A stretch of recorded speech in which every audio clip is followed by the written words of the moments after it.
Ном амссан хулганууд монолог подкастын дугаараар бид Их Британий зохиолч Олдос Хакслийн гайхамшиг шинэ ертөнц романы тухай та бүхэндээ хэлэлцүүлж ярихаар бэлтгэсэн байна. За өнөөдрийн дугаарт Бүжмайт хоёр ярих юм багамаа. За юуны түрүүнд энэ Brave New World буюу Олдос Хакслийн 1930-ад оны үед бичсэн романы яг энэ гайхамшиг шинэ ертөнц гэдэг нэрийг ойлгохын тулд утга зохиолын хамстай холбогдох, утга зохиолын түүхтэй холбогдох, Английн уран зохиолын сонгодог нэгэн жүжигтэй холбогдох хэсгийг ойлгох хэрэгтэй болж байгаа. Энэ нь Шекспирийн Tempest. Олдос Хаксли өөрөө энэхүү гайхамшигт шинэ ертөнц романыхаа нэрийг өгөхийн тулд Шекспирийн Tempest жүжигийн 5 дугаар бүлгийн 1-р үзэгдлээс санаа авсан байдаг. За Шекспирийн одоо энэ Tempest жүжигт бол гол дүр Просперо өөрийнхөө тэр одоо охин Мирандад бол одоо уншиж бичих, за соёл боловсрол, за хүн төрөлхтний тухай бүхий л мэдлэгээ зөвхөн цаас унших гэдэг одоо тэр дадлуудаар дамжуулж одоо ингэж олгосон байдаг. За энэ жүжигийн 5 дугаар бүлгийн 1-р үзэгдэл дээр бол одоо Просперо өөрийнхөө улс төрийн дайснуудыг ид шидийн арга ашиглаад эцгүй арал дээр авчирч байгаа. За энэ үед нь бол өөрийнх нь охин болох Миранда анх удаа хүмүүсийг боддоор харж байгаа. За тэр одоо Миранда охин бол анх удаа эцгүй арал дээр одоо эцгээсээ өөр хүн хараагүй өссөн охин хүмүүсийг хараад уулга алдсан байдаг. Ямар гайхамшигтай вэ? Хичнээн сайхан орших энэ ертөнцийн дээр байна вэ? Ямар гэж үзэсгэлэнтэй хүмүүс вэ? Оо, гайхамшигт шинэ ертөнцөө ийм хүмүүс оршин байдаг гэж. За муухай шиг англиас орчуулвал нэг ингэж уулга алдсан гэж орчуулж байна. За яг л Робинзон Крузо шиг арал дээр ганцаараа эцэгтэйгээ цугсан охин бол хүмүүсийн одоо тэр ёс зүйгүй ойвргон муузан улс төр эрх мэдлийн төлөөх тэмцлийг мэдлэхгүй буюу тэр дотоод сэтэл, дотоод зан харил шиг мэдэхгүйгээр зөвхөн гадаад үзэгдэх байдлыг харж одоо ингэж уулга алдсан байдаг.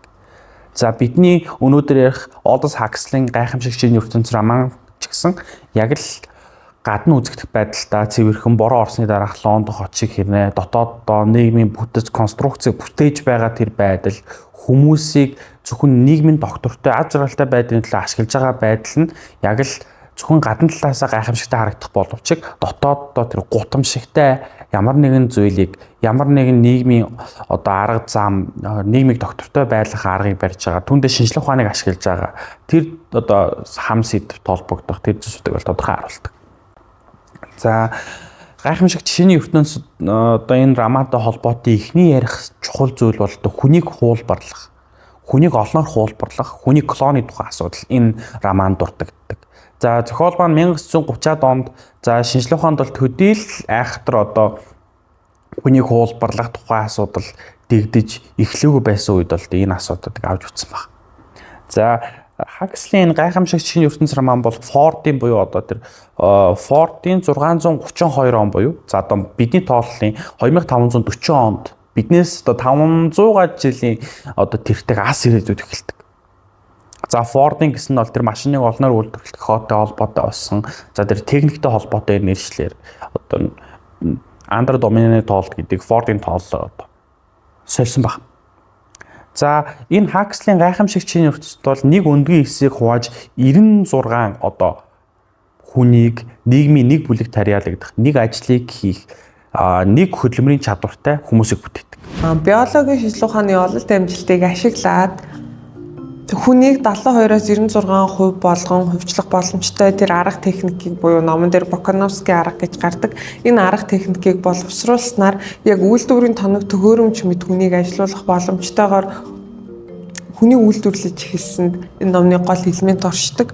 Тэр Бокановский арга нь яадаг вэ гэвэл нэг өндгөөс нэг сперм хоёрыг нийлүүлээд зигот толгойд үр тогтоосныхоо дараа ис ялгарх хөгжих өмнөх шатанд нь гацалт үсгээд тэр үе дээрээ стресс үзүүлээд баг зэрэг стресс үзүүлэх замаар нөгөө ис нь ингээд олон бодгал болох боломжтой хуваагдах юм байна л да.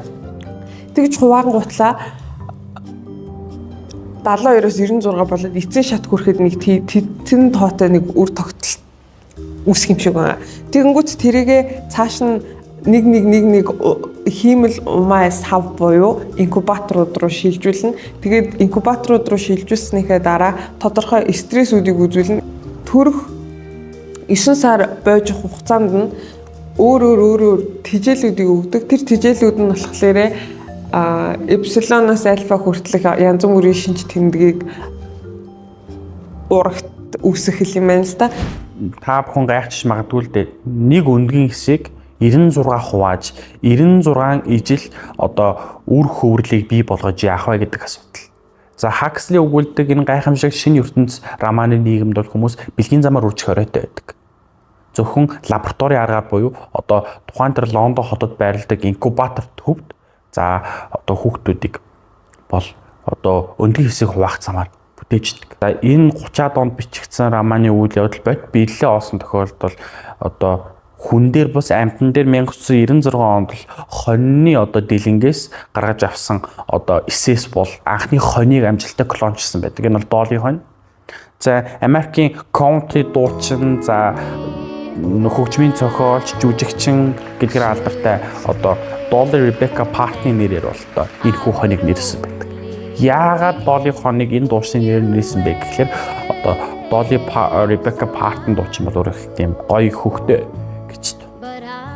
Тийм учраас одоо энэ хоньны дэлгээс гаргаж авсан одоо тэр клон хоньны нэрийг өгсөн. Энэ гайхамшиг шинэ ертөнц зохиолд өгүүлж байгаа одоо энэ клоныг бүтээх, хүний клончлах асуудал бод амьдрал дээр бууж ирэхээр зөвхөн хамтан дээр л яригддаг. За тодорхой утгаар бол хүн дээр яригдахаар энэ табу одоо бусын зүгээс хориотой сэдв болж эхэлдэг. За яагаад бид одоо амтны клончлж те одоо өндөр үр ашигтай ч юм уу одоо үйлдвэрийг гаргаж авах юм амтны клончж болж байгаа гэнэ хүний клончлах асуудал өөрөө табу болж ирж байна вэ? Яагаад энэ Олдос Хакслийн гайхамшиг шинэ ертөнц гэдэг амаа бидний одоо тэр нэг сэтгэл зүйн өвтгөж сэртгийлгээд байна вэ гэдэг ийм асуудал гарч ирж байгаа юм л да. За энэ хүний клончлах гэдэг асуудал бол ганцхан одоо тэр физик харагдах бие физиологик клончлах хуулбарлах асуудал биш.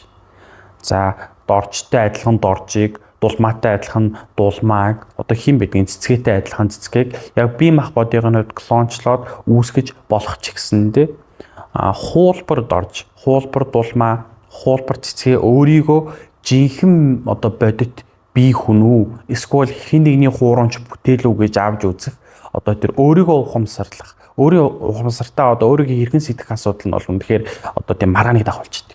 Тийм учраас одоо энэ хүний клончлах асуудал бол шинжлэх ухааны талаас философи, ёс зүйн салбарч маш их маргааныг дагуулдаг. Өнөө хуульчт юм байна.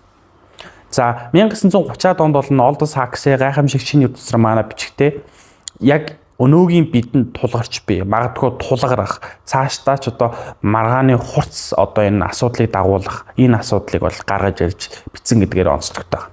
Яг энэ номон дээр дурдсан арга практикт боломжтой юу гэвэл мэдээж үгүй энийг 10 жилийн мэдлэгийн хүрээнд хараад уншаад ойлгох боломжтой. Харин хүнийг 72-оос 96% болгох, хүнийг колончлох тэр айдас болон яг энэ үнэхээр боломжтой юу гэдэг асуудал дээр ярил. Хоёр жишээ байна л да. Нэг нь болохоор түрүүнд дурдсанчлан Долли хоньны жишээ. Долли хоньныг ном бичснээс ном хэвлэгдэж гарснаас 60-аад жилийн дараа одоогоос 30 жилийн өмнө шинжлэх ухаанчид их баяртайгаар хүлээж авсан. Энэ колончлох боломжтой болж байгаа юм байна. Бидэнд амжилттай бодгал колончилж чадлаа. Тэр нь маш комплекс бүтцтэй хонь хүүхдэн амтан. Харин 2018 онд буюу 7 жилийн өмнө дохын вирусын халдвартай эцгээс спермийг аваад эрүүл ихэд суулгаад 2 ихэр хүүхдийг гаргаж авсан. Тэгээд тэр ямар генийн инженерчлэл явагдсан бэ гэвэл дохин вирус хүний дархлааны эсэд халдварлах үед оролцдог уургийнх нь нийлэгжлийг эсдэн зогсоолцчихсон тэр генийг нь унтраачсан байгаа байхгүй. Тэгэнгүүт тэр нь бэлгийн стер нь хийгдчихсэн ажилбар. Тэгэхээр тэр 2 хүүхэд төрөөд цааших үр удамд нь энэ өөрчлөлтүүд бүгд нөлөөлнө гэсэн үг. Тэгээд яг тэр генийг унтрааснараа өөр тэр геномд нь ямар өөрчлөлт орох талаар бид нар бүрэн тааж хэлэх боломжгүй. та хэлэгч байх уу? Судлаачид тэрийг олох боломжтой боловч хэлэхэд бид нэр өөртөө итгэлтэйгээр шууд энэ зөвхөн дохын вируст оролцдог гэм өөр асуудал үүсэхгүй гэж хинч ямар ч шинжлэх ухаан шууд тэгж хэлэх боломжгүй гэсэн үг байхгүй. Тэгэнгүүт энэ нь тухайн хүүхдүүд өөрсдийнхөө тухай том болсныхаа дараа өөрсдийгөө яаж мэдрэх тэр хоёр ихрийн дигнитид хэрхэн нөлөөлөх мэдчлэн асуудлуудыг манай шинжлэх ухаанч ген засварлагч маань тооцоогүй гэсэн үг болж байна л та. Тооцоогүйгээс гадна аимшиггүйгээр туршилт хийсэн гэсэн үг. Тэгмээд энэ ийм том амбицлог үйлдэлийг хийснийхаа дараа магадгүй тэр ямар нэгэн өөрт нь шагнал ирнэ. Би ингэж амжилттайгаар хүнд засвар хийсэн энэ хүүхэд дохын халдвар авах боломжгүй болчихсон гэдэг дээр их бахархаж байсан байж магадгүй. Харин эцсийн үр дүнд нь юу гарсан бэ гэвэл судлаач маань судалгаа их хэрхээ алдсан. 3 жил хоригдох ял авсан. Тэгээ цаашийнх нь шинжлэх ухаанчийн хувьд тэр хүн карьераа өргөжлүүлэх боломжгүй болсон. Бас яг тэр ашигласан генийг засварлах CRISPR-ийн аргыг нь хүн дээр туршихыг хориглосон. Энэ нь юуг илтгэж байна вэ гэвэл бид нар өөрсдөө хүн учраас бид нар өөрсдийгөө хувилахаас айж байгаа учраас үнээс татгалцчлаа гэдэг хүн төрлөختөн хүнийг хувилахаас татгалцлаа гэдэг хариуг нь өгж байна гэж ойлгож болно. Шинжлэх ухаанчид маань зөвхөн практик дээр энэ болж байна уу, бид нар энийг ашиглаж юуг efficiently гаргаж авах ёстой вэ гэдгээс илүүтэйгээр мэдээж философи болон оршихуйн асуудлууд дээр нухацтай ханддаг. Номыг уншаад хувь хүнд эргцүүлэх маш олон асуулт гарна. Гэхдээ энэ номны нэг юу дутагдaltaй тал нь гэх юм уу, Huxley-гийн олж хараагүй тал нь хүний комплекситийг дутуу үнэлсэн юм шиг санагдсан. Хүний комплексити гэдэг нь тэр бие дотор байгаа молекулууд, тэр шинжлэх ухаан, тэр нарийн зохицуулгуудын комплекситийг нэгдүгээр дутуу үнэлсэн, хоёрдугаар хүний сэтгэн бодох чадварын комплекситийг дутуу үнэлсэн. Ингээд өндгөн сперм хоёрыг нийлүүлээд хувиллаа гэхэд умаг дүр алган хийж тэр зигот байхаас нь ураг болтол нь тэрийг бойжуулах боломжтой инкубаторыг бүтээн зохиох ихээс хавыг дүр алгах боломжгүй байхгүй юу? Яг энэнтэй адилхан тэр хүний өөрийнхөө эрхэм чанарыг үнэлэх үнэлэмж, бусдыг хараад эмпати цагаар тэр хүнийг хараад альфа эпсилоныг хараад хизээч хайр нь хүрдэггүй, өрөвдөх сэтгэл байхгүйгээр үзэн ядахын цаашаа эпсилонуудыг дорд үзэж чаддаг штэ. Тэрэн шиг хүнд тийм сэтгэл мэдрэмж байх боломжтой гэж бодсноор хүний комплекситийг дутуу үнэлсэн байна гэж би хэлмээр санагдсан. Дараагийн хэсэгт бол бид одоо энэ яагаад энэ хүмүүсийг ингэж олноор нь хуулбарлаж үржүүлээд за ер нь яах гэж 1/96 одоо хүнийг бүтээгээд байгаа тухай үгэл. За энэ бол нийгмийн давхар ажилттай холбоотой. Гэхдээ тухайн нийгмийн давхар ажилт нь өөрөө тэр нийгмийг тогтвортой, ад жаргалтай байлгахын тулд чиглэж идэг нийгмийн одоо тийм бүтэц гэж хэлж болно. Өөрөө өөрийгөө одоо залуурдаж авч явдаг хувь хүнээс дээр гарсан нийгмийн структур тогтолцоо байна. За Романд өгүүлж байгаагаар бол одоо Лондон хотын төвд байрлах инкубатор төвд бол нэг өндгийн хэсэг за үр тогтохоор нь 96% агаад 96 хүн болгоно. Гэхдээ яг одоо нөгөө өндгийн хэсэг маань өс торинж хүн болох процесс нь бол одоо тухайн үр хөврөлд шаардлагатай хүчил төрөгчийн хэмжээ за гуурсаар дамжуулан спид шах гаргахаар бол одоо ингээд оюун ухааны потенциал бие махбодын ялгаатай байдлыг бүтээгээд за тэрүүгээрээ нийгмийн 5 давхрыг бүтээждэг. За та бүхэн одоо ерөнхий боловсролын сургуульд нийгмийн тухай мэдлэг хичээлийн хүрээнд л үзжсэнээс санаж байж магадгүй. Одоо энтхийн бол одоо кастинг тогтолцоо гэж одоо нэг айхтар зүйлийг ярьдаг. За энэ бол эртний мануугийн хууль энтхийн домог зүйгээс одоо юм үүсэлтэй ойлголт байдаг. За энэ одоо эртний мануугийн хууль домогцод одоо үндсэн одоо нийгмийн каст давхрыг тогтоохдоо одоо энэ Буруушуу бурхны амнаас бол брахманууд гарсан. Тийм учраас тэд нийгмийн дээд язгууртаа харьяалагдах хэвээр. Тэгээ кашатри гэх мэт одоо ингээд нийгмийн дөрвөн үе давхрыг яриад хамгийн доор бол одоо хөлнөөс гарсан шуудрууд амьдардаг. Тэгээд энэ дөрвөн давхар дээрээс доошо нэгээ захиран шаталж амьдрах. За нийгмийн дээд зэгт байгаа хүмүүст бол одоо нийгмийн баялаг. За доод зэгт байгаа хүмүүс бол дээд давхаргадаа үйлчлэх. За бүр тэдний хүн биш гэж тооцох нь хүртэл одоо зүй ёсны хэрэг болдгийг одоо ингэж эртний хууль домогцын өгүүлэмжээр дамжуулан баталсан тухай.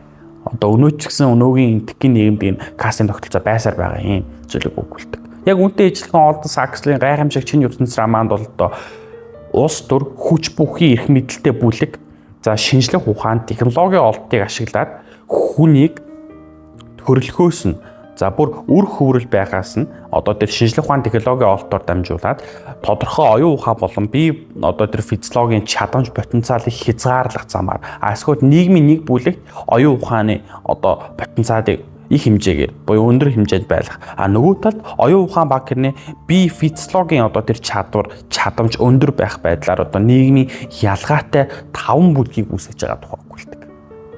За энэ бол одоо грек одоо цагаан толгойн одоо өсгүүдээр нэрлэгдсэн байдаг альфа, бета, гамма, за дельта, эпсилон гэдэг. За альфа нар бол өөр агтаа хамгийн өндөр одоо хүчил төрөгчийн хэмжээг авсан нийгмийн одоо хамгийн элит хэсэгт байрладаг.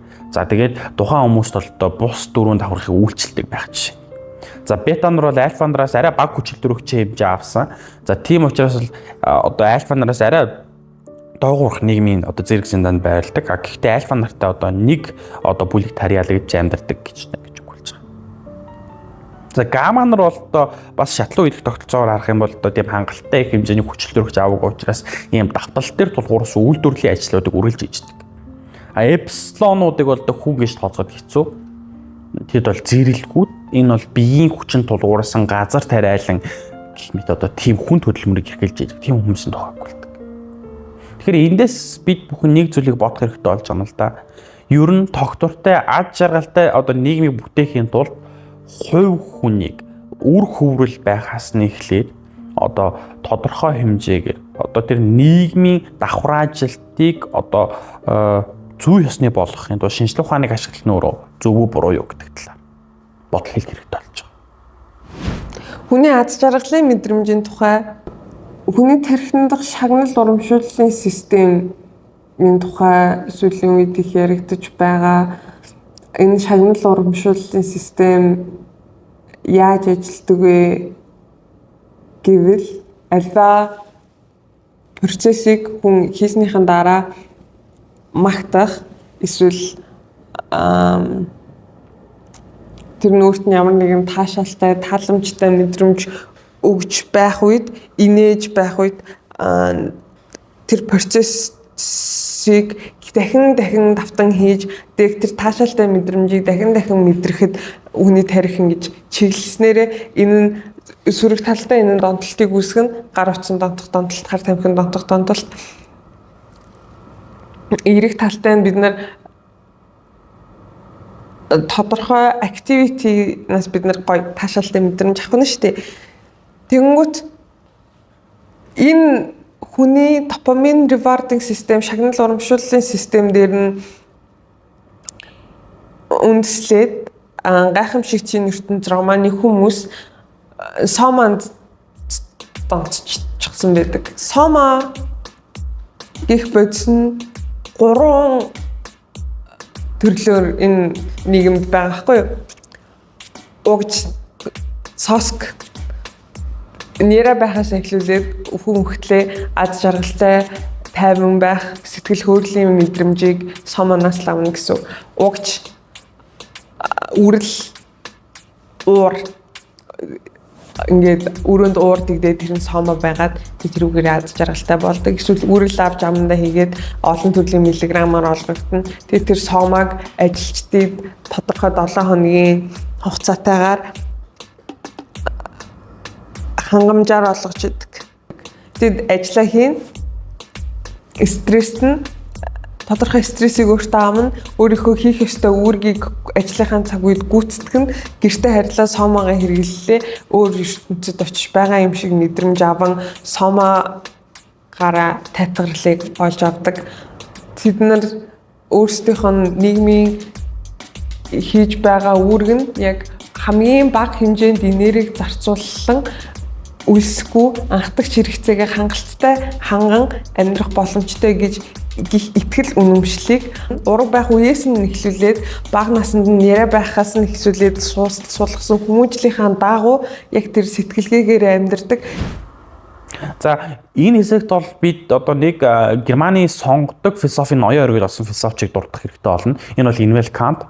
За энгийн уншигч битгий хэл одоо мэргэжлийн философийн одоо ангийн оюутанд за философчид хүртэл хатуу самар байдаг одоо энэ философийн тухай хэрэгтэй болж байгаа. За Кант одоо өөрийнхөө ёс зүйн онолд бол нэг юм тодорхойлт гэх юм уу? Нэг юм одоо клишэ осон ойлголтыг хэлсэн. За энэ бол хүн бол өөрийнхөө зорилго байдаг. За тийм учраас хэнийгч бусдын зорилгын төлөө үйл ашиглаж болно. Тэгэхээр энэ бол эрх зүй болоод философт ярьдаг, ёс зүйн онолд ярьдаг, хүний dignity буюу одоо хүний эрхэм чанар, за зарим тохиолдолд эрхэмсэг оршуу гэж орчуулдаг тэр ойлголттой холбогддог. Хүн болгон өөртөө зорилго нь байж иж өөрийнхөө одоо тэр хараад бус үйлдэхүйгээр одоо ямар нэгэн зүйлийг үлдэх хэрэгтэй. Хинч одоо ямар нэгэн хүнд хүний зорилгын төлөө амьдардаггүй. Хинч одоо тодорхой нийгмийн бүтээхийн төлөө амьдардаггүй. Хүн өөрөө хараад тусаар үлдэх хэрэгтэй гэж энэ ойлголтыг гаргаж ирдэг. Гэхдээ одоо энэ Aldous Huxley өгүүлж байгаа одоо энэ нийгмийн конструкц давхар ажилт за тэгээд энэ ирээдүйн нийгэмд бол тэр хүний эрхэм чанар гэдэг зүйл бараг л байхгүй гэж хэлж байна. Одоо жишээ нь дельтанаар бол одоо ихээс одоо төрөхтөө буюу ихээс төрөх гэдэг ойлголтын нийгэм чинь бол байхгүй шүү дээ. Эхийн өндгийн эс байхад нь одоо тэр дельтаныг чинь бол 96% хаваахта 2 ихэр байхаар бүтээж байгаа. Яг даваадурчтай шиг нь даваадурч тэгээд дельта гэдэг нийгмийн бүлэгтээр ялгагдана. Дельтанаар бол одоо бус нийгмийн 3 давхраад үйлчлэх одоо тийм ажил хийдэг. The servant гэж хэлдэг. Ийм нөхдүүд байна. Тэгэхээр энэ хүмүүсийн бол одоо тэр хараад бус үйлдэхгүй гэдэг одоо тэр Кантыг хэлж байгаа тэр зүйлийг бол бүр ураг байхаас нь эхлээд оюун санаа физиологийн хувьд нийгмийн зүгээс баг ингэж кодолж өгж байгаа тийм одоо гайхамшигтай, гутамшигтай эсвэл аимшигтай өгүүлбэмжийг бид эндээс харж байна.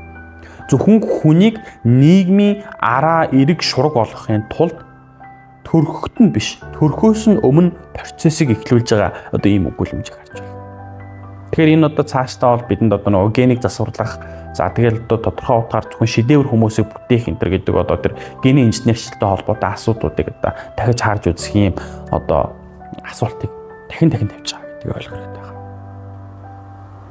За тэгээд одоо энэ Aldous Huxley-ийн гайхамшиг шинэ ертөнц романд бол тэр хүний оршихуй, хараат бус одоо үйлдэхгүй эрхэм одоо тэр чанар гэдэг dignity гэдэг тэр зүйлийг ууландаа гисгэж байгаа ганц зорилго нь доктортой ад жаргалтай нийгмийг бүтээх зорилгын тулд.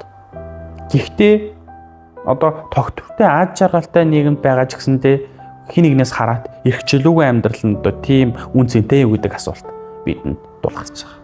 Тэгэхээр үүнүүдээ одоо дахин эрх зүүлэх хэрэгтэй болж байгаамаа. Хүүхэд төрүүлэх шаардлагагүй, бэлгийн үржлээр үржих шаардлагагүй учраас тэнд гэр бүл байх шаардлага байхгүй. Харин эсрэгээрээ бүр гэр бүл байхыг табу гэж үзэж байгаа. Яагаад гэвэл тухайн нийгэм аз жаргалтай байх шаардлагатай шүү дээ. Тэр хүмүүс аз жаргал шагнал урамшууллын систем нь хангалттай шүү хийжэгдчихлээ. Тэр хүмүүс ажлаа хангалттай хийж гүйцэтгэж чадчихээн. Энэ нийгмийг тогтвортой байлгах зүйл бүрдчихлээ. Одоо энэ нийгмийг үргэлжлүүлэн тогтвортой нийгэм над жаргалтай байхын тулд яах шаардлагатай вэ болж байгаа вэ гэвэл тухайн хувь хүний дотомчлох тэр үзлийг нь устгаж өгж байгаа. Тэр хувь байгалийн гэр бүлээ хамгаалах, гэр бүлээ тэтгэх, үр төлийг хайрлах тэр инстинктээрээ хайрлах үед нийгэм гадны хүчин зүйл болж хувираад гэр бүл нэгдүгээрт нийгэм хоёрдугаарт тавигдаж эхлэх нь шүү дээ. Тэгэхээр тогтвортой нийгмийн аз жаргалтай байх хэрэгтэй байхад тэр хүн дотомчлох сэтгэлгээ тэнд байх нь утга учиргүй буюу нийгмийн аз жаргалд хар шивэлдэл болчихж байгаа байхгүй. Тэгэхээр тэнд гэр бүл байж болохгүй, хүүхэд төрүүлж болохгүй. Тэгэхээр хос хоёр байж болохгүй. Хос хоёр байж болохгүй учраас энэ хүн бол нийгэм нь аз жаргалтай байхын тулд хүн болгон нийгмийнхаа өмч хөрөнгө болж хувирж байгаа. Хинтээч дотн байж болно. Тухайн хүнтэй нэг сараас илүү хугацаанд хамт байх нь ёс зүйн үйлдэл. Тухайн хүн нийгэмдээ өөрийгөө зориулаад нийгмийнхаа аз жаргалыг, нийгмийнхаа таашаалд өөрийгөө зориулах гээд байхад нэг хүн, хоёр хүн бие биентэйгээ нэг сар хамт байна гэдэг нь боломжгүй үйл явдал болж байгаа байхгүй юу? Тэгэхээр энэ аз жаргалтай хөтлөгдөн зөв аз жаргал гэдэг үгээр шагнал урамшууллын системэндээ хууртагдсан аз жаргалаар ингээд урталтаа хаагаад нүдээ таглуулсан гутлаа нийгмийнхаа тогтвортой байдлын төлөө тэнд бие хүн гэж байхгүй, бие хүнийх нь тэр инстинктүүдийн бүгдийг нь дарж байгаа.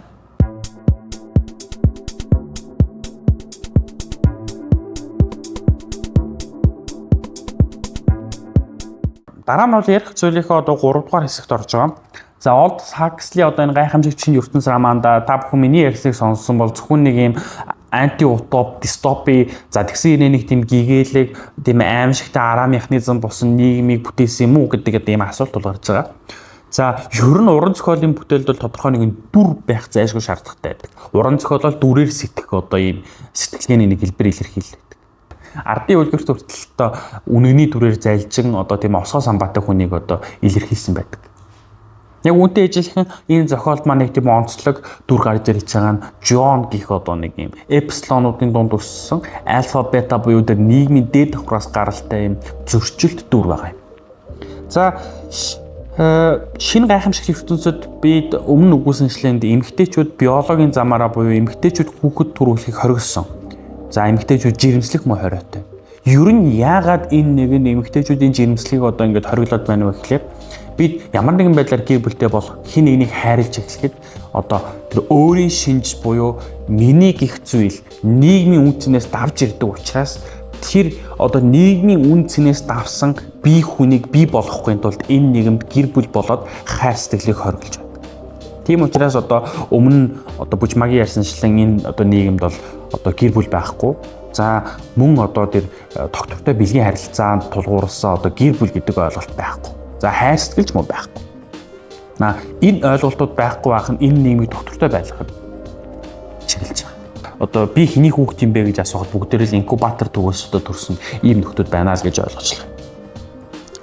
За харин одоо эпсилонууд буюу тэр нийгмийн хамгийн доод давхаргын ертөнцид бол энэ нийгэм одоо ойлголт бол эсрэгээрээ. За эпсилонууд бол одоо гэр бүлтэй одоо неолитийн үед буюу шинэ чулуун засгийн үед хүн төрөлхтөнд одоо гарч ирсэн хоёр ойлголт буюу нумсум, за нумсум болоод гэр бүл гэдэг хоёр ойлголтын нэг болох гэр бүл гэдэг ойлголт эпсилонууд байгаа. За тэгээд мөн одоо тэр үр тогтсон өнгийн хэсийг хуулбарлаж хуваах биш, харин яг одоо энэ романы хувьд бол уламжлалт гэж хэлэх одоо тэр ихээс төрөх замаар нөхөн үрчгийн процесс явагддаг одоо ийм онцлогтой. За зохиолын маань гол дүр Бернард болоод Ленина гэдэг ийм хоёр эмэгтэй дүр байгаа. За тэгээд Ленина болоод Бернард хоёр бол одоо тэр юу л явж байгаа юм л да, зэрлэгүүдийн ертөнц буюу одоо Нью Мехико гэж одоо хэлж байгаа. За тэгээд Нью Мехикороо бол эпсилонуудын нутг руу бол аялахаар явж байгаа. За тэгээд одоо Бернард Ленина хоёр одоо ингээд нисдэг одоо онгоц нисдэг дасгаж идэг тэр зүйлээрээ одоо Нью Мехикод буугаад их чочирдон одоо тийм дүр байдлыг болгоцож байгаа. Хүмүүс хүүхдээ хөхөөрөө хоолж байгаа. За тэгээд л гэр бүл босон байгаа гэх мэт ийм аимшигтай дүр зургууд. Шинэ гайхамшигт нийгмийн одоо хувь хүний хувьд бол тийм аимшигтай зүйлүүдийг байна.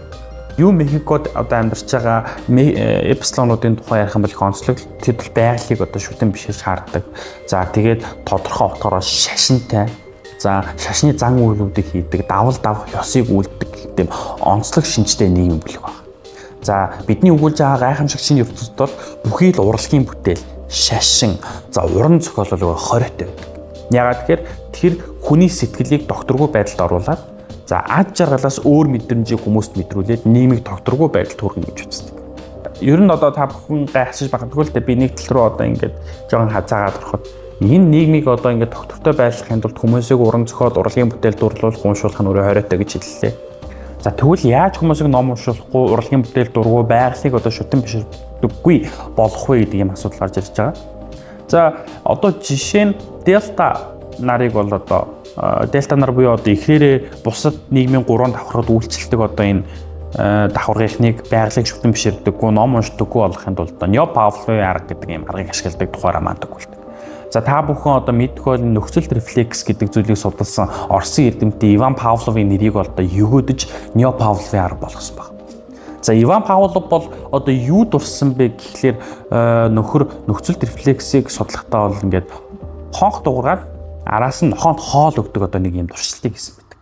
Хонх дуурна, араас нь нохойг хоол. За тэгэхээр нэгт хонх дуурах ёстой, хоёрт хоол өгөх ёстой болж байгаа. Тодорхой хугацааны дараа энэ одоо нөхцөлт рефлексүүдийг давтсны араас за нохтод одоо хонх дуургаад араас нь хоол өгөхгүй байсан ч гэсэн шүс нь гойж байгаа юм рефлекс гарсан. Тэгэхээр нэг нь нөгөөгөө нөхцөлтүүлдэг рефлекс дадал зуршид бодоод үлдэж байгаа юм процесс гарсан гэсэн. За Aldous Huxley одоо энэ гайхамшигт шинэ ертөнц ромаанда одоо энэ нөхцөлт рефлексийн аргын тухай дурдахдаа одоо юу гэж гаргаж ирсэн бэ гэхээр за Delta хүүхдүүдийг бол юм тодорхой лабораторид суулгаж чагаад за эхлээд ном болоод цэцгийг үзүүлдэг. За энэ бол одоо нөгөө уран зохиолын тийм гоё номнууд за тэгэл цэцэг гэдэг тэр байгалыг биш мэдрэмжийг одоо хүүхдэд төрүүлж юм гэсэн. Ингэснийхээ араас цахилгаан зохиолдог. Яагаад цахилгаан зохиулж байна вэ? Яагаад хүүхдүүдийг одоо ингээд бүр татвалцсан цахилгаан зохиулж байна гэдэг нэг юм асуудал гарч байна. За энэ бол нөгөө хүүхэд нөгөө номыг дахиж гартаа барихгүй, цэцэгт хүрэхгүй байх, ном уншихгүй болох, байгалыг шүтэн бишрэхгүй байх гэдэг одоо тийм нөхцөлт рефлексийг суулгаж байгаа гэдгийг эндээс ойлгож харж болох. Эрик Фромын хайрлах урлаг бүтээлд гайхамшиг шинэ ертөнц номын тухай дурдсан байдаг. Хайрлах урлаг бүтээлийг товчоор тайлбарлавал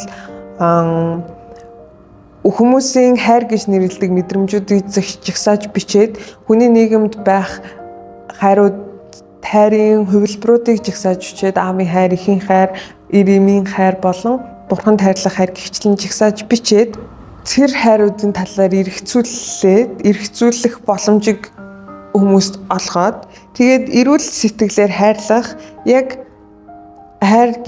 эрүүл сэтгэлээр хайрлах буюу токсик биш харилцааны төлхөөрийг хүмүүст санал болгодог юм ном байгаа. Харин номон дээр гайхамшиг шинэ ертөнц зохиолын тухай ингэж хэлсэн байна л да. Өнөөдөр мэдэрч болох цэнгэнийг маргааш руу бүх хойшлуул гих урайл лоозонд хөтлөгдөх хоол тэжээлээр сайтар тижигдсэн сайхан хувцалсан бэлгийн хүсэл нь хангагдсан ч гүйхэн харилцаатай хамт олон дундах ядмаг хувь чанартай хүмүүсийг энэ номонд дүрсэлжээ. Тэгэхээр Huxley маань хүмүүсийн яг энэ харилцааг сомогаар энэ хүн юу ч дүрсэлсэн, юу ч жишээ авсан байж болно. Харин гол нь хүмүүсийн энэ харилцааг Эрик Фром, Huxley хоёулаа олж харж чадаад яг тэр харилцааны тэр талыг нь харж чадаад тэгээд аз жаргал зугаа цэнгэл төдийхнөр амьдралын сайн сайхныг хязгаарлах болсон тухай шүүмжилж бичсэн байна гэж Эрик Фром үздэн байгаамаа. Ингээд Бернард Ленина хоёр бол одоо ингээд зэрлэгүүдийн дунд явж байгаад нэг тийм цагаан хайрцагт эмэгтэйтэй таарна. За энийг бол энэ бүсгүй Линда гэж нэрлэж байгаа. За Линда бол одоо яг Бернард Ленина хоёрын одоо ажилдаг инкубатор төвийн захиралтай залуу занд насандаа одоо ингээд хайр сэтгэлийн холбооч юм уу эсвэл одоо ингээд тодорхой физиологийн хэрэгцээнээс олж ингээд уулзаж учирдаг байж байгаа. За мөн тэр хоёр бол одоо энэ Бернард Ленина хоёр шиг одоо энэ Нью Мехикогийн уул талаар аялахаар ирсэн байдаг. За энэ үедээ бол Линда одоо санамсаргүй тохиолдолд гэхүү эсвэл санаатай тохиолдолд гэхүү жирэмсэн болсон байдаг. За ингээд одоо Линда одоо инкубатор төвийн захирал бол уулан таяад өөрөө буцаж одоо яг соёлт гайхамшигт ертөнц рүүгээ Лондон хот руугаа өөрийнхөө ажиллах инкубатор төрөв ниссэн байдаг. Харин Линда бол яг тухайн одоо бүгийнхний эпистолуудын дунд бол үлдсэн тухай өгүүлдэг. За ингээд нэг цагаан арьс эмэгтэй за мөн удахгүй дөрөх Джон гэх цагаан арьс хүүтэйгээ одоо энэ өнгөт арьснууд одоо зөнгөсөн эпсилонуудын нийгэмд үлдчихэж байгаа. За яг одоо энэ Линдагийн хүү болж төрж байгаа Джоны дүрийг харах юм бол энэ дүр өөрөө хоёр ертөнцийн гол зогсож байгаа. Хоёр ертөнцийн гол зогсож байгаа боловч аль ч ертөнцид нь аль ч нийгэм бүлэгт харьяалагдчих чадахгүй байгаа тийм маргина шинжтэй дүр байдаг. За одоо жишээ нь яг Ленина Бернард хоёрыг бол одоо энэ Нью Мексикийн одоо тэр овгийн уугуул Америкуудын дунд явж байхад бол тэр эртний уугуул Америкчуудын домгийн тэнгэр дайны бурхан одоо Фуконгийг одоо тахих одоо ийм зан үйл явж идэг. Ийм идэр залуу насны эрэгтэй өөрийнхөө нурууг олд юм улаан ариан болтод ингээ ороолгож байгаа. За тэр цуснаас үүдээд бол одоо тэр Фуконг тэнгэрийг дахиад одоо тэр ургац газар тариалангийн үржин шин Марин Баян байна гэдэг одоо тэр домогцол сэтгэлгээнээр дуулсан зан үйлийг хийж байгааг харж байгаа. Гэхдээ одоо яг Джоны өгүүлж байгаагаар бол тэр өнгөт арьснууд одоо тэр өнгөт арьснуудын хувьд одоо тэр нийгмийн дээд давхраад багтдаг гэж үздэг цагаан арьс Джоныг одоо хэдий тэр уугуул иргэдийн дунд өссөн боловч тухайн зан үйлд оролцох. За тэр Фуконг тэнгэрийг дахихийн тулд нуруугаа шал бороолохыг зөвшөөрдөг. Энэ нь өөрөө тэр нийгмийн нийтийн ижилсэл дунд тухайн хувь хүнийг оруулахгүй байгаагаараа тухайн нийгэмд үл багтах дүр гэдгийг одоо ингэж нотолж харуулахыг оролцож байна. За мөн зохиолын дараагийн хэсэгт бол Джон л өөрөө өгүүлдэг. За одоо тодорхой утгаар бол тэр уугуул Америкуудын дунд одоо байдаг нэг юм бэлгийн боожлолтод хүрж байгаа өсвөр насны эрэгтэй хүүхдүүдийн үйлддэг одоо нэг юм давал давах хэвээр холбоотой зан үйлийг өгүүлдэг. За тэр зээрэн тийм тэргэл сартай шөнө бол те одоо тэр зээрэн үүрэнд нууц яригдаж, нууц хэрэгжиж, нууц төрдөг гэж нэг юм газар орны байр байдлыг бол өгүүлж байгаа. За тэгээд тэндээс одоо нэг юм хөвгүүд бол бүгдээрээ одоо нэг тийм агуйд ордог те одоо юм шөнө осын агууд ороод нар матад гарч ирдэг. Гэхдээ тэр агуу дотор бол одоо юу болдгийг хинч мэдгүй. Тэр агууд орж ирээд ороод гарсны араас бол тухайн одоо уугуул Америкуудын угсаатны бүлэг за тэр нийгмийнхэн бол одоо тэр эрэгтэй хүний нас бий хүрсэнд гэж тооцдог. Одоо ийм өгүүлбэр байна. За үүнийг одоо яг энэ одоо зан үйлд оролцох, давал давх хасанд оролцох одоо тэр настай холбогдох зан үйлд оролцох одоо тэр зөвшөөрлийг бол уугуул омгийнхан тэр уугуул Америкийн бүлгийнхэн бол Джонд ерөөсөө олгоогүй байдаг. Бүр одоо Джонд чамд хамаагүй цагаан арьстан за муу садар үлгчний хүүд энэ одоо ер нь хамаагүй гэж нэгийн ер дуурсан гэх байдлаар одоо энэ процессыг л тайлбарсан байдаг. За энийг бол одоо нэг юутай холбож тайлбарлах хэрэгтэй вэ гэхээр одоо нийгэм соёлын хүн судлал ялангуяа Францын этнолог буюу Францын угсаатны зүйд одоо гарч ирсэн rite of passage буюу давал давах ёстой холбож одоо тайлбарлаж байгаа. За Арнольд одоо Ван Женеф буюу Генеф гэж одоо бичдэг те. Арнольд Ван Генефийн одоо энэ давал давах ёсны ойлголт одоо энэ онолыг бол 1909 онд бол анх гаргаж ирээд дэвшүүлэг хэвлүүлсэн байдаг. За тэгэхээр Женефийн одоо ингээд тайлбарлаж байгаагаар бол бид одоо насан туршдаа нийгмийн байр суурь үүрэг за тухайн нийгэмд гүйцэтгэх үүрэг маань одоо ингээд шилжиж өөрчлөгдөж тухайн шилжилт өөрчлөлт болгоно те одоо нэг байр сууриас нөгөө байр суурьд нэг үүргээс нөгөө үүрэгт нэг насны үеэс нөгөө насны үеэст орж байгаа тэр завсрын үедээ би давлыг давах зан үйлүүдийг үйлддэг гэж тайлбарсан байна. За одоо шинэ монголчуудын жишээн дээр аваад үзэх юм бол хүүхдийг эрэхт Милан тэнгэрт буюу ураг хэлэгнийг мэдүүлдэг одоо эрэхт Милан тэнгэрт одоо таниулахын тулд одоо хүүхдийг угаах нялхсан укял гэдэг одоо энэ зан үйлийг хийх. За тодорхой тэгш юм уу сонгоо наснд хүүхдийн дайхыг авах буюу сэвлэг үргэх ёслол. За тэгээд хурим хийх. За мөн одоо нас барагсдаг одоо энэ оршуулах зан үйл нь өөрөө тодорхой юм давлыг давж байгаа зан үйлүүдийг бол харуулдаг. За яг одоо энэ Олдос Хакслийн бичсэн одоо энэ Джоны дүртэй холбогдож орж иж байгаа давал давх гэсэн одоо Монгол битгий хэл нь ер нь уугуул нийгэм за бүр Христийн шашинтай одоо энэ нийгмүүд төртөл түгээмэл байдаг тухай одоо Ван Женеф болоод түүний дараагийн одоо тэр Turner гэх мэт антропологч бичсэн байдаг. Одоо жишээ нь Африкийн зарим омогт бол одоо бэлгийн боожлтын үед байгаа эрэгтэй хүүхдийг тодорхой давал давх зан үйлд оролцоогоо бол одоо насан турш эрэгтэй хүн тооцдог. За эсвэл энэ Австралийн зүүн хойно байрлах одоо Меланезийн арлууд бол ийм эмэгтэй хүүхдэд анхны сарын тэмдэг эрэгтэй холбоотой юм тодорхой зан үйлүүдийг үйлддэг давлын одоо юм зүйл байдаг.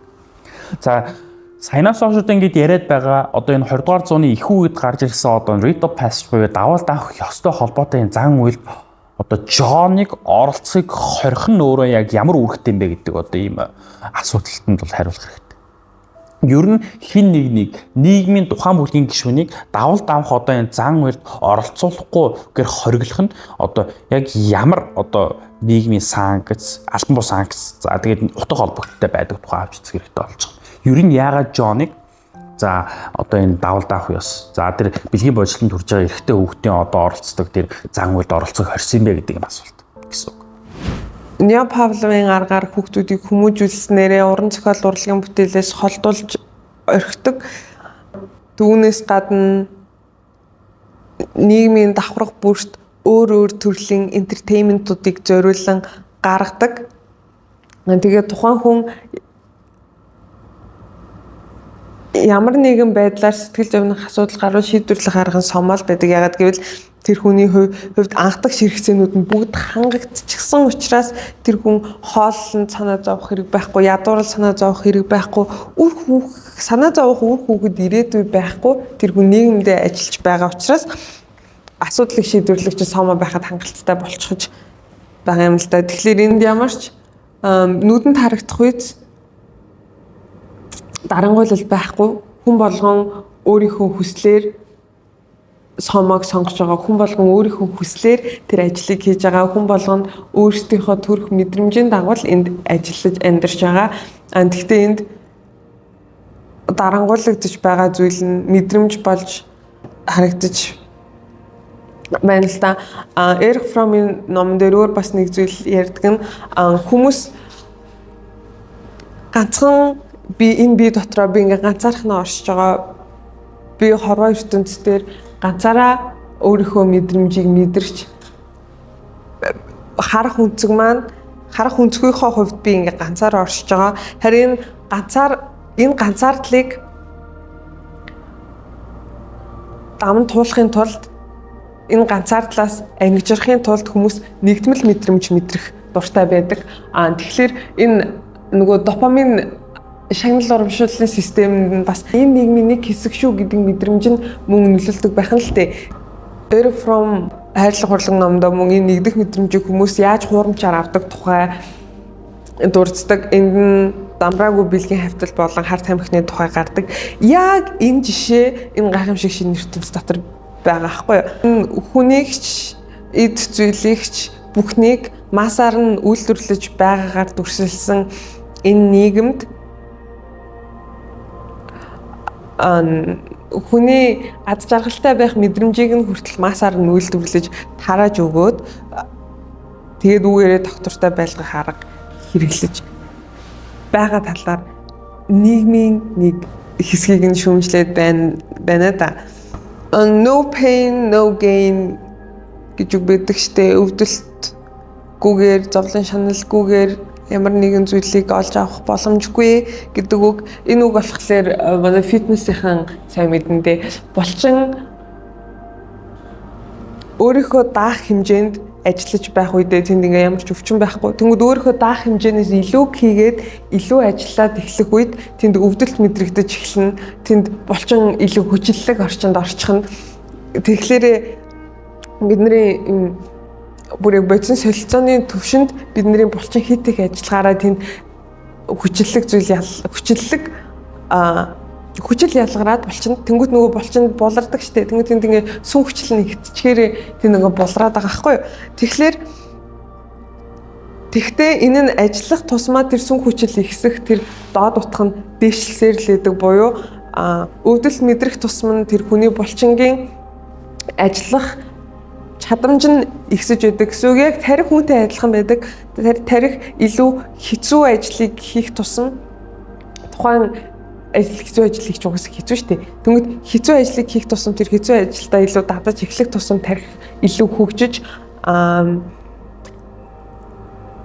илүү эрүүл, илүү урт ажиллах боломжтой тэр чадамж нь ингэж нэмэгдэж байдаг гэсэн үг. Аз жаргал нь ойрхон байснаар аз жаргалыг гар хүрэх төдийд авчиж болсноор тэр сайн сайхан байдлын төлөө ямар ч зовох боломжгүй болсноороо энд хүн өөрийнхөө мэдрэмжийг дарангуйлагдаж байгааг ч үл анзааран өөрийнхөө эрх чөлөөг булаагдаж байгаагаа ч үл анзааран яг тэр ойрхон мэдрэмжиндээ амьдрсаар байна л яг тэр аз жаргал хажууд л байгаа гэдэг мэдрэмжиндээ амьдрсаар тархин тэндээ гацсаар л байна гэдэг өгүүлэмж бас энд явж байгаа болов уу гэж би бодож байна. Та бүхэн одоо миний өмнө ярьсан хэсгийг ингээд сонссон бол их ойлгомжтойгоор тайлбарлах боломжтой. Наа чин цагаан штэ. Уугуул иргэдүүд энэ нэг цагаан нөхөр байгаа чи яаж зөвшөөрөх юм бэ? За энэ бол бас нэг тодорхой байж болох одоо хариулт. Яг тэгэхээр ялгарлан гадуурхалтыг одоо юм харуулж байгаа. Нөгөө уугуул иргэд бол Жоныг өөрийн нийгмийн бүлгийн гишүүн гэж хүлээн зөвшөөрөхгүй байгаа. Тэр албан бус санкцыг харуулж байгаа гэсэн үг. За нөгөө талаас одоо тэр шилжилтийн завсрын үед бол одоо яг ямар субъектууд орж олдгүй юм бэ гэхээр тийм тодорхой бус жигшүүртэй субъектууд гэж хэлж байгаа. Тухайн нийгмийн бүлэгт danger буюу бохир гэж үздэг тэр нийгмийн бүлгийг эсвэл тийм табу субъектууд бол тийм давалт авах хэсэнд орж болдоггүй. Тэгэхээр яг уламжлалт нийгэм буюу уугуул Америкуудын тэр Нью Мексикийн одоо уугуул Америкуудын дунд байгаа Жонын дүрийг харж үзэх юм бол тэр бол нэг тийм табу усан субъект, хориотой ямар нэгэн нийгмийн бүлэгт оруулах, өв залгамжлуулах, гэрдлэх, үр хөвгтөй болох нь хориотой одоо нэг тийм иммунитет дүр гэж хэлж болохоор тийм дүрийг харж болж байгаа. За нөгөө талаас Жон бол одоо зохиолын дараагийн хэсэгт бол одоо тэр Бернард Ленина хоёрыг дагаад ээжигээ буюу Линдаг аваад одоо Лондон хотод ирж байгаа хэсэг гарч байгаа. За энэ бол одоо нөгөө Шекспирийн одоо тэр Tempest жүжигийн 5 дугаар бүлгийн 1-р үзэгдэл дээр гарч байгаа. Мириндагийн хэлж байгаа гайхамшигчид ертөнцөө гэж хэлж байгаа. Яг энэ үгийг бол одоо Жон өөрийнхөө амнаас гаргачдаг. Яг нэг талаас нь одоо нутаг зохиол судлаачид бол одоо энэ Шекспирийн Tempest жүжигийн Миринда одоо Олдос Хакслийн гайхамшигчийн ертөнцийн Жоны дүр хоёрыг бол харгуулж утсан байдаг. За гэхдээ одоо эсрэг сэтгэлдээ Шекспирийн Tempest жүжиг дээр гарч байгаа Мирандагийн дүр бол одоо харах юм бол тийм гиний итгэмтгийгээр овжиг хүмүүсийн дунд орж байгаа. Одоо нэг тийм гиний итгэмтгий охины дүр 15 орчим настай охины дүрийг харуулдаг. Нөгөө талаас одоо энэ Хакслийн бичсэн Жоны дүр бол за тухайн нийгмийн бүлэг өөрийнхөө нийгмийг одоо муу бохир гэж сэтгэхгүй байхад тухайн нийгмийн гаж буруу байдлыг олж хараад тэр дунд орж байгаа одоо тийм сэтгэгч тэ шүүмжил сэтгэлгээ бүхий дүрийг харуулж байгаа юм ялгаатай байдаг. Энэ дээрээс ингээд уруулаад харах юм бол яг энэ Олдос Хакслийн гайхамшигчийн ертөнц роман дотор байгаа тодорхой дүрүүд бол тэр нийгмийнхээ бузар булаа одоо тэр буртгийг хардаггүй зүй ёсны мэт зүйл мэдхүүлж авчдаг. Ийм ба.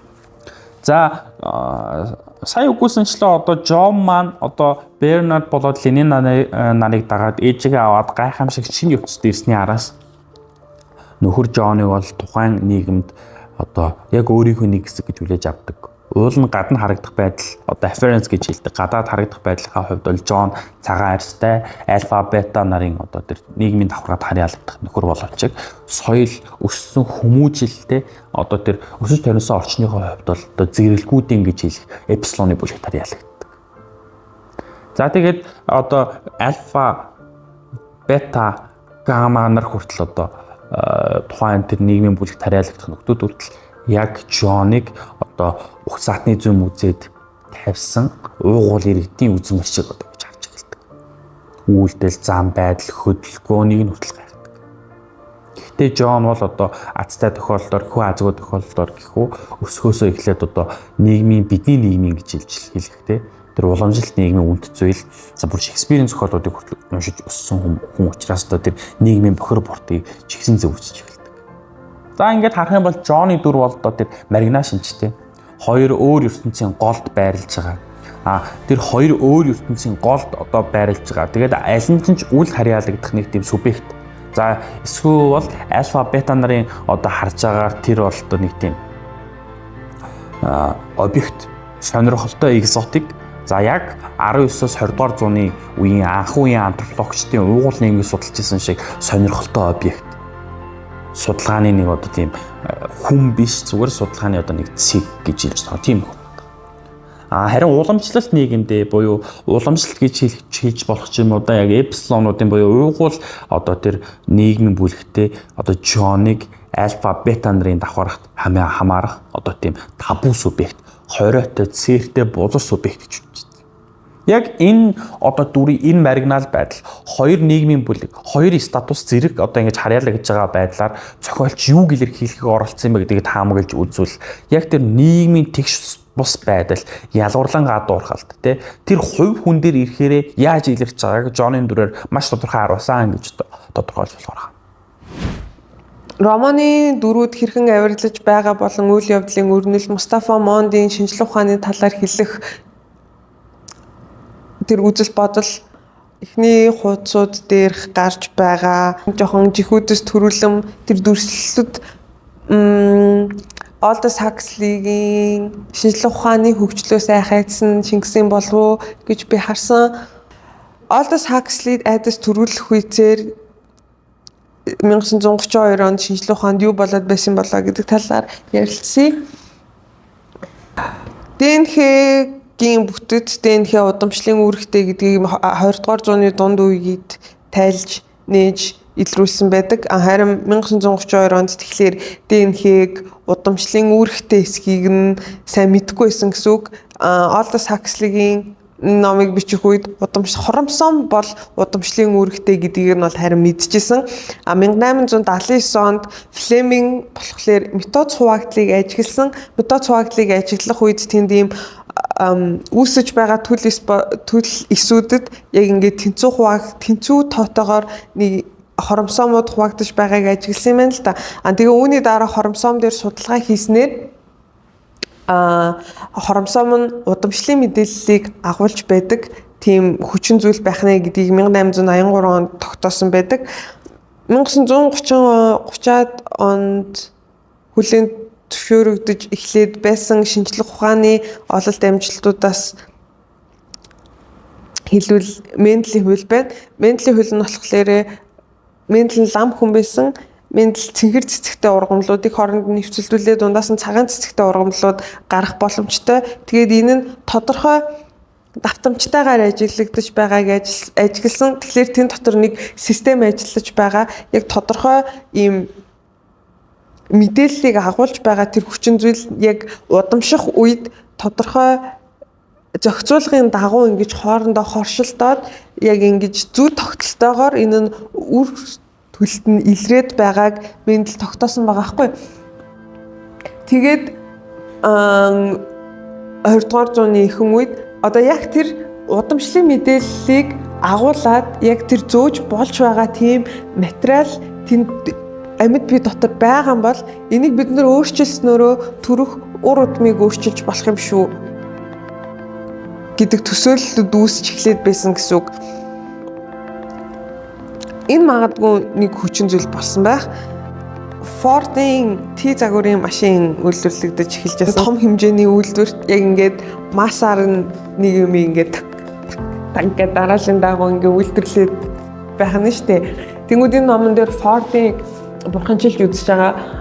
Тэгэхээр яг тэр массаар үйлдвэрлээд хүмүүс 9-5 цагийн хооронд ажиллаад хоорондоо харилцах хэл нь математикийн хэл болж хувираад аж үйлдвэрлэлийн 2 дугаар хувьсгал явагдаж эхлээд байгаа нь Хакслид магадгүй жоохон аимшигтай байсан байж магадгүй. 1930-аад онд шинжлэх ухаанд Мендлийн хуулиас гадна Дарвинийн эволюцийн онол хүлээн зөвшөөрөгдөж эхлээд байсан. Мөн инсулин, пенициллин үйлдвэрлэгдэж эхэлсэн. Инсулиныг болохоор 1921 онд нойр булчирхаанаас амжилттай ялгаж аваад 21 онд нойр булчирхаанаас амжилттай ялгаж аваад 23 оноос эхлэн худалдаалагдаж эхэлсэн. Тэгээ энэ нь тухайн үедээ итгэл найдварын бэлэг тэмдэг болж байсан. Хүмүүсийн эдгэршгүй гэж бодож байсан өвчнөг бид нэр эмчлэх боломжтой болчихлоо штэ гээд чихрийн шинжлэл нь 2 төрлөөдөг. Type 1 нь болохоор эхний 1-р төрөл нь болохоор удамшлын гаралтай маш бага байх үед илрэн тэгээд чихрийн шижингээр онцлогдсон хүүхдүүд амьдрах боломжгүй гэж үзэгддэг байсан. Харин инсулиныг нойр булчирханаас гарган авч цусан дахь сахарын хэмжээг тогтворжуулах боломжтой тэр бодисыг нь дэлгүүрт худалдаалагдаж эхэлснээрээ энэ ихтгэл найдварыг хүмүүс төрүүлсэн байна л да. Пенициллин гарч ирснээрээ бид нар бактерийн халдварын эсрэг тэмцэх боломжтой болсон. Тэгэхээр энэ нь одоогийн эмийн бизнесийн хөгжил ихтгэл найдвар нэртэйгээр тухайн үед дэлгэрч ном хэвлэгдэхтэй зэрэгцэн дэлгэрч эхэлж байсан гэсэн үг. За энэ 1930-аад оны одоо энэ шинжлэх ухааны байдал одоо яг энэ зохиолын шинжлэх ухааны хамстай холбогдох одоо тэр science context-тэй холбогдох хэсгийг авч үзсний араас бүгдээрээ юу харах хэрэгтэй вэ гэхээр зохиолчийн намтрыг харах хэрэгтэй болж байгаа. Aldous Huxley гэж яг хэн байсан юм бэ? Энэ Aldous Huxley гайхамшигт шинэ ертөнц зохиолыг бичсэн нь одоо энэ зохиолчийн хамс эдвтэй буюу зохиолчийн намтртай хэрхэн холбогдож байгаа юм бэ? За Их Британий зохиолч Aldous Huxley өөрөө 1884 онд төрсөн. За тэгэхээр бас байгалийн шинжлэх ухаан, туршилтын экспериментал байгалийн шинжлэх ухаан төдийгүй хөгжсөн одоо ийм үе төрсөн нөхөр. За түүний өвөө Thomas Henry Huxley одоо энэ Charles Darwin-ы хувьслын онол буюу одоо энэ байгалийн эволюцийн онолыг бол одоо хоёр гараа өргөж дэмждэг. За энэ өөрөө ч гэсэн эволюцийн биологч байсан юм хүн байна. За А болох Leonard Huxley нь бол намтар зохиолч, редактор, бичиг номын хүн байсан байгаа. Ах болох Andrew Huxley сэтгэл судлаач. За Julian Huxley болох нөгөө одоо ах нь бол одоо өөгхөн мэргэжлийг өгсөн одоо биологийн мэргэжилтэй хүн байсан байна. Тэгэхээр зохиолч яагаад одоо энэ шинжлэх ухааны нээлтийн талаар бичих болов? За энэ зохиол дээр гарч иж байгаа хүнийг хуулбар руу үржүүлэх одоо энэ асуудал. За тэгээ шинжлэх ухааны хөгжил хүний нийгэмд ямар аюул занлыг дагуулж ийн вэ? Хэрвээ ёс зүйгүй шинжлэх ухаан хэн нэгний хүний эрхэм чанараас илүү давуу гарсан шинжлэх ухааныг мөн нийгмийн ашигын төлөө шинжлэх ухааныг ашиглаад бие хүнийг үгүй хийх нь ямар аюул төрүүлж болохыг нөхөр гэр бүлийнхээ хүрээнд хилцчихсэн нь. За мөн одоо тэр өвөө ах нарын нөлөө энэ зохиол туссан байгааг бид харах боломжтой.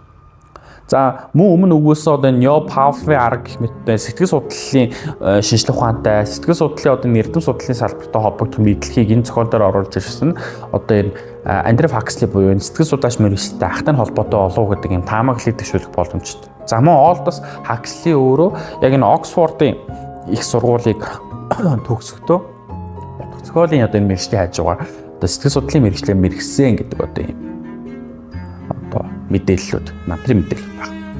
За тэгээд Aldous Huxley одоо энэ бага насыг харах юм бол одоо ердийн язгууртнуудын айдлаар гэрийн боловсрол эзэмссэн. За тэгээд хувийн бэлтгэл сургуульд сурч исэн. 1908 онд 14 наснд бол Английн Berkshire дэх Eton College-д орсон байна. За энэ 1908 гэдэг оныг энд мөн ахад онцлон дурдах ёстой. За Aldous Huxley бол одоо энэ Eton College-д сурж байхдаа 14 наснд бол янгийн гаралтай өвчний улмаас нүдний эвэрлэг бүрхүүл одоо өрөвсөх өвчин олоод за тэгээд хараага хэсэг хугацаанд алдсан байна.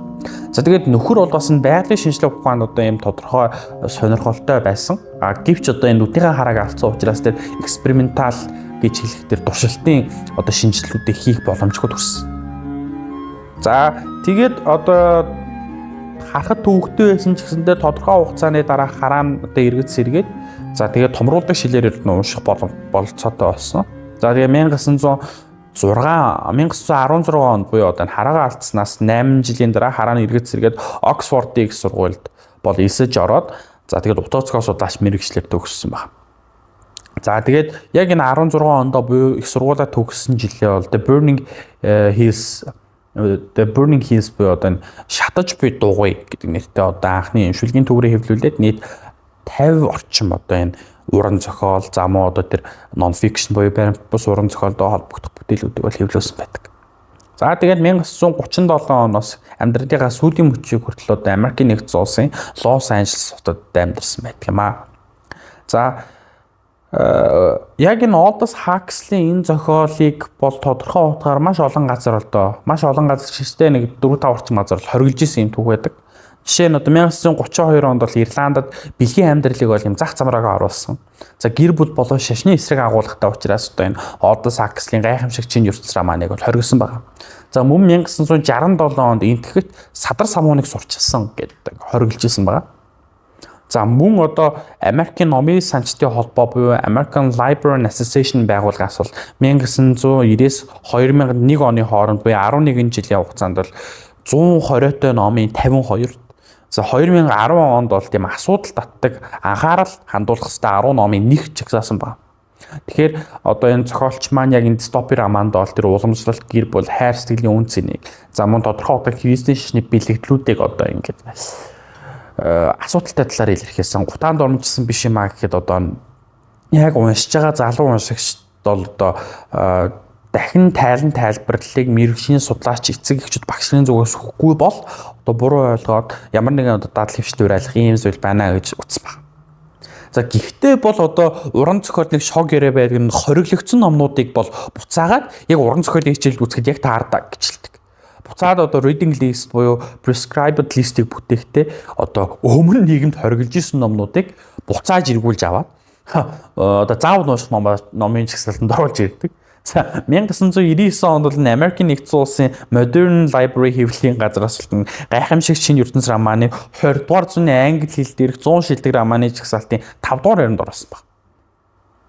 За яагаад энэ номыг одоо ингэж олон дахин хориглоод эсвэл ийм сайн ном мэ гэж дахин шүтээд өргөншлүүд байгаа талаар өгүүлэхийн тулд бүгдээрээ дистопи гэдэг энэ уран зохиолын төрөл зүйл яг энэ дистопи гэдэг төрөл зүйл дотроо Aldous Huxley-ийн тэр эзэлж байгаа байр суурь за George Orwell ч юм уу одоо энэ бус дистопи зохиолч нараас хэрхэн одоо Aldous Huxley-г ялгарч байгааг одоо харж үзэх хэрэгтэй болж байгаа.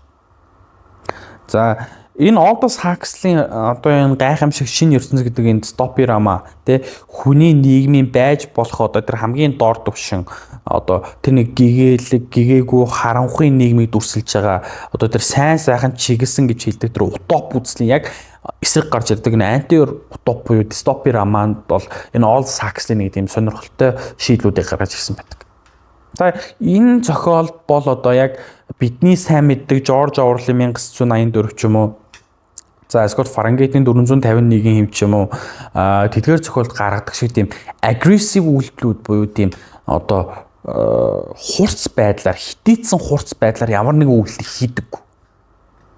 Одоо шинэ 1984 романд бол бүх хүний камераар хянаад л одоо ингээл те тэл дэлгэц гэдэг зүйлээр хянаад л за тэгээд одоо тэр давхар бодолтныг олж илрүүлэхийн тулд маш тийм эрч хүчтэйгээр олон жилийн хугацаанд ажиллаж байгаа тийм aggressive буюу тийм одоо хурц үйлдэлүүдийг харуулдаг бол гайхамшигт шинэ ертөнц романд дээр бол тийм хүлцэнгүй чимээгүй намуун тайван хэрнээ бүх нийгмийг хэвтээ тэнхлэгдэнд хэрсэн хүч дарангуйллыг харуулдаг. Тэр хэвтээ тэнхлэх дарсан хүч дарангуйл бол хүн бүрийг төрөхт нь одоо тэр биологийн өөгдөд болж ирсэн байдаг. Одоо дельта нар бол зөвхөн өмнөх нийгмийн 3 бүлэгт хөдөлмөрлөхөөс өөр аргагүй. За магадгүй энэ зохиолчийн одоо тэр хүнийг үйлдвэрлэх те хүнийг одоо 1984 романд бол одоо хүмүүс үржихээс бус нөхцөл бэлгийн харилцаанд орох нь хориотой байдаг таашаалын төлөө ч юм уу. Таашаалын төлөө хэрвээ одоо бэлгийн харилцаанд орох юм бол тэрийг давхар бодолт ингээд шийтгдэг. Харин Aldous Huxley романд бол те хүнийг үржих процессыг одоо хүн бол биологийн одоо тэр жам ёсоор үржих нь бол хориотой болж эхэлдэг.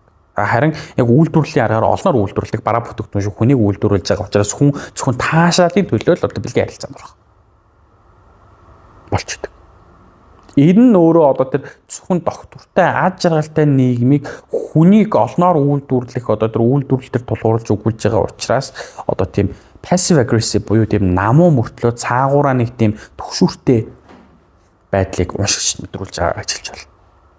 За энэ зохиолч нь юуг шүүмжлээд тий ямар зүйлийг шүүмжлээд одоо энэ романыг бичсэн бэ гэдэг юм том асуудал гарч ирж байгаа. За энэ ер нь хүний нийгмийн талаарх ирээдүйн гутран гайцтай хар бараан дүр зургаар нэгэн дистопи романууд бол одоо ингэж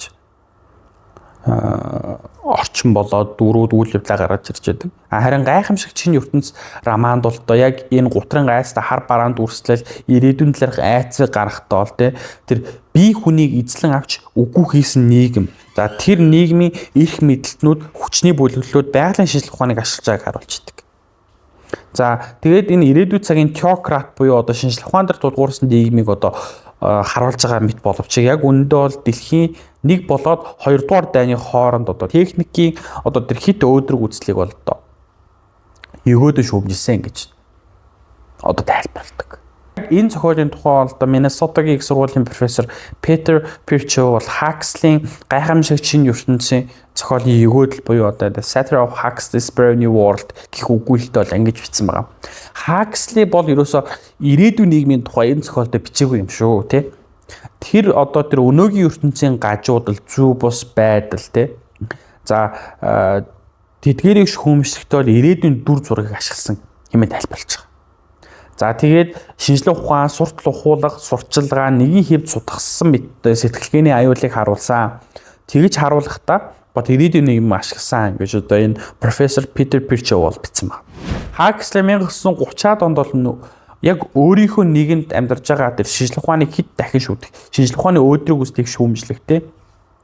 Ирээдүйд цагийн тохироо, ирээдүйд одоо болох цагийн тохироо, ирээдүйн нийгмийн хэв шинж тулгуурлаж үзүүлсэн байна. За тэгээд улс төрийн суртал ухуулга хит их хэрэглэнээс хамаарал болж тэр Америкийн нэгдсэн улсыг муу энэ зохиолдоо шүүмжилсэн гэж үздэг. Гэхдээ өгөөтэй нь зохиолч амьдралынхаа төгсгөлийг бол тэр Америкийн нэгдсэн улсад үдж өнгөрөөсөн байдаг юм аа. Huxley-ийн гайхамшигт шинж ертөнц гэдэг энэ романыг уншиж дууссаны араас хүн болгонд л нэг юм ирээдүйн гялгам мөртлөө айцтай нийгмийн тухай дистопи роман уншсан мэттэй санагдаж болох юм аа. Гэхдээ энэ роман бидний юм хид хідэн томоохон асуултуудыг ардаа үлдээж байгаа. За нэгт бол тийм хит хяналттай технологи ноёлсон, шинжлэх ухаан ноёлсон нийгэм нэрийн дор бие хүний ялгаатай байдал, бие хүний ялгаатай үс бодлыг бид үгүй хийж байгаа юм шиг эцтэй гэдэг одоо нэг асуултыг өөртөө тавих. За хоёрт хайр, гэр бүл, өөрийн шинж буюу тэр identity гэдэг зүйлс байснараа хин нэгнийг хайрснаар, хин нэгэн үр хүүхэдтэй болсноор, хин нэгэн гэр бүлтэй болсноор өөрийн үнд зүйлийг илүү хүчрхэгжүүлэн бүтээгээд нийгмээс тулгаж байгаа зүй бус шаардлага, пропаганда, ухуулга сурчлагаа эсэргүүцэх хүч болдго юм байна гэдэг нэг ийм гаргалаа гарах боломжийг олгож байгаа. За эцэст нь одоо мөн энэ роман яг ёс суртахуунгүй ад жаргал, ёс суртахуунгүй тогтвортой байдал нь эргээд хүнийг эрхчлөөгүй байдалд хүргэдэг нэг одоо зүйл болохыг маш тодорхойгоор өгсөн байна.